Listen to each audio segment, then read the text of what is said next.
Welcome to Rebuild My Church Again, RMCA Bishop Channel. Thanks for subscribing this channel and hearing 2 videos yesterday and sending them to your good friends. May God bless you for your generosity and for supporting me in this ministry. In the last talk, number 159, titled A Gift That You Can Give God, we saw that what we are is by the grace of God and what we become is our gift to God. And from there today I would like to move to the next topic, that which I thought will be very helpful for us to lead a very good, ordinary, happy, peaceful life. And I call that topic as pride. Pride is not only pointless, it is also factually misplaced. Therefore, getting rid of it is fundamental cornerstone of good life. So if we want to have a very good life, what is fundamentally to be done is to get rid of this concept or this reality or this sin which is called pride. What is pride? It is a feeling of deep pleasure or satisfaction derived from one's own achievements, the achievements of those with whom one is closely associated, or from qualities or possessions that widely admired. In other words, it can be a quality or a state of being proud, inordinate self-esteem, an unreasonable conceit of one's own superiority in talents, beauty, wealth, rank, etc., which manifests itself in lofty airs, distance, reserve, and often contempt of others. This is what is bad about it. Considering oneself superior to others and nursing a kind of contempt for other people. Nobody likes these type of people precisely because of the contempt for others. In other words, it can be also said that the people who are proud are having disdainful behavior, treatment, insolence, or arrogance of demeanor, haughty bearing and conduct, insolent exaltation, etc. So putting together, we can say pride is an excessively high opinion of oneself. A proud man dies in his pride. They are called like tragic heroes. In Greek mythology and in Shakespearean writings, we come across such heroes. For example, Oedipus. When it comes to tragic heroes that follow Aristotle's model, Oedipus is your main man. Not only is he an influential king, but he is full of pride and self-righteousness.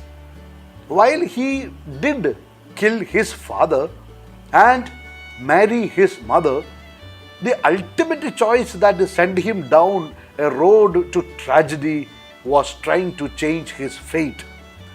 The fact that Oedipus was overall a good person and king makes him relatable to the audience, and they get sucked into his story. In the end, what happens?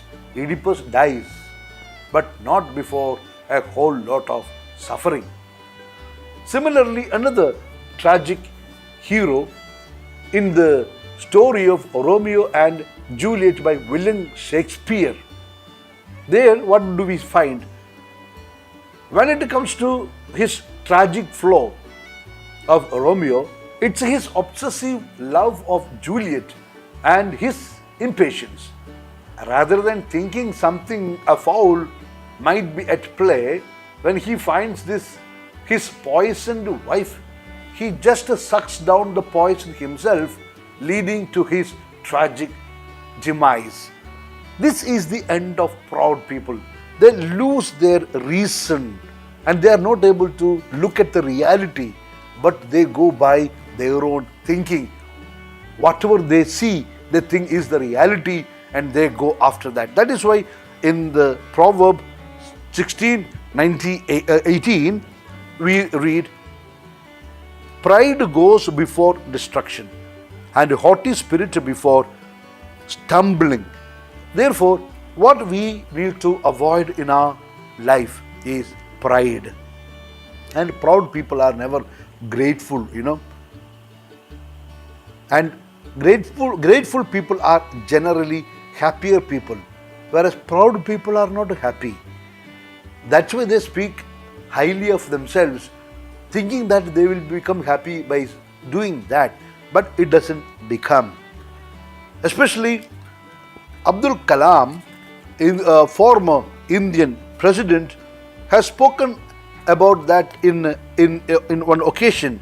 He says, when you have a goal in life, don't look back till you reach there. Focus on your goal. But after reaching, he says, don't forget to look back.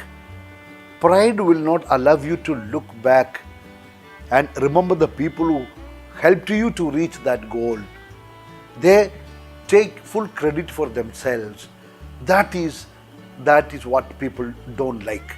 So when we achieve something by God's grace, learn to look back and thank God and other people whom God sent to help us to reach that goal. That's why pride will not allow you to look back and to be grateful, and as a result, they can never be happy. Another important point what we notice in proud people is they use their own emotions as compass to navigate their life. They don't give any hoot to the feelings of other people. Pride gives importance to one's own emotions and not for others. And we should not do that. We should give importance to the feelings of other people. We proud people take their emotions seriously and not of others. But we should be people who take the emotions of others seriously rather than our own emotions.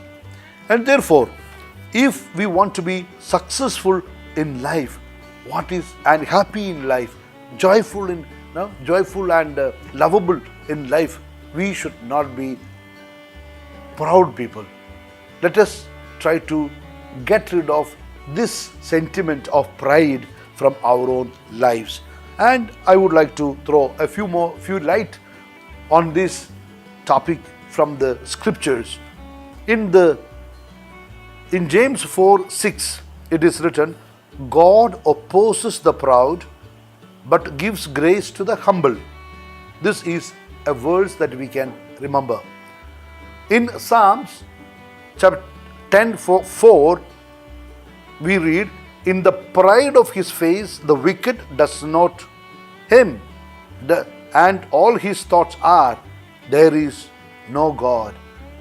So it is the proud man, he says, there is no God.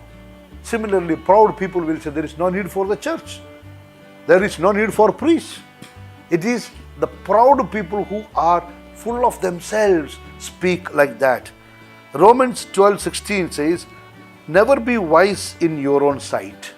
Never be wise in your own sight. If you consider yourself wise, that means there could be something wrong about it. In the letter of St. Paul to Galatians 6:3, if anyone thinks he is something when he is nothing, he deceives himself. So it is always better to think that we are nothing, all what we are by the grace of God. And that attitude will bring us a lot of God's blessings. In Proverbs 27:2 gives a beautiful lesson. It says, let another praise you and not your own mouth, a stranger, and not your own lip, by your own lips. So let it be done by others. We don't need to boast. 2 Corinthians 10:17 says, let the one who boasts, boast in the Lord. And to conclude, in Luke 14:11, we read, Jesus says, For everyone who exalts himself will be humbled, and he who humbles himself will be exalted. That's all, my dear, for today. Before I give my apostolic blessing to you, let me request you to forward this talk to others also for their benefit. Please listen to one more talk if possible. It will bring more God's blessings on you and on your family, in your work, etc. Now, please make an intention in your heart. You can make a prayer for an urgent need, and my blessing is to help you to receive that need. Okay? So here we go. May Almighty God bless you in the name of the Father, and of the Son, and of the Holy Spirit. Amen. Please keep me also in your prayers. Wish you a good day. Yours in the mission of the church, Bishop Franco Mullakkil.